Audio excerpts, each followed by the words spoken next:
गगनबावडा तालुक्यातील जिल्हा परिषदेचा असळज मतदारसंघ आणि त्या अंतर्गत येणाऱ्या असळज आणि धुंदवडे पंचायत समिती मतदारसंघातील काँग्रेस उमेदवारांच्या प्रचाराचा शुभारंभ नुकताच गगनबावडा आणि जरगी इथं करण्यात आला.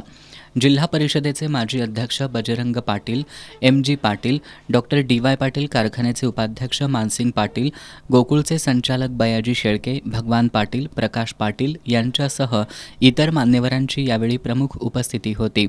यावेळी बोलताना एम.जी. पाटील यांनी विरोधक अफवा पसरवण्याचं काम करत असून खोऱ्यातील कार्यकर्त्यांनी अफवांवर विश्वास न ठेवण्याचं आवाहन केलं.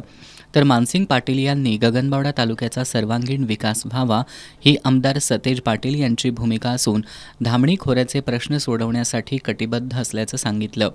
जिल्हा परिषदेचे माजी सदस्य भगवान पाटील यांनी गगनबावडा तालुक्यातून सर्वाधिक उमेदवार निवडून देऊन आमदार सतेज पाटील यांचे हात बळकट करू असं आवाहन केलं.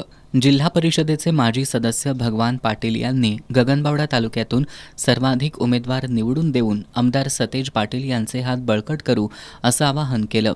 गोकुळचे संचालक बयाजी शेळके यांनी आपल्या भाषणात एका बाजूला धनशक्ती आणि दंडूकशाहीचं राजकारण सुरू असून ते थांबवण्याचं काम करण्याची गरज व्यक्त केली.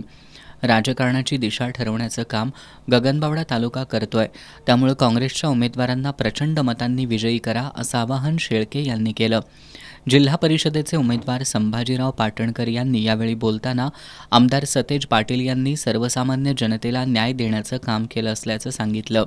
यावेळी प्रकाश पाटील, असळज पंचायत समितीचे उमेदवार राजेश पाटील, धुंदवडे पंचायत समितीच्या उमेदवार शुभांगी संगपाळ यांनीही मनोगत व्यक्त केली. याप्रसंगी बाजीराव पाटील, अरुण चव्हाण, पी.जी. वरेकर, अमर भांबुरे, पांडुरंग पडवळ, सुरेश खेडेकर, दत्तात्रय पाटणकर यांच्यासह गगनबावडा आणि जरगी इथले नागरिक मोठ्या संख्येनं उपस्थित होते.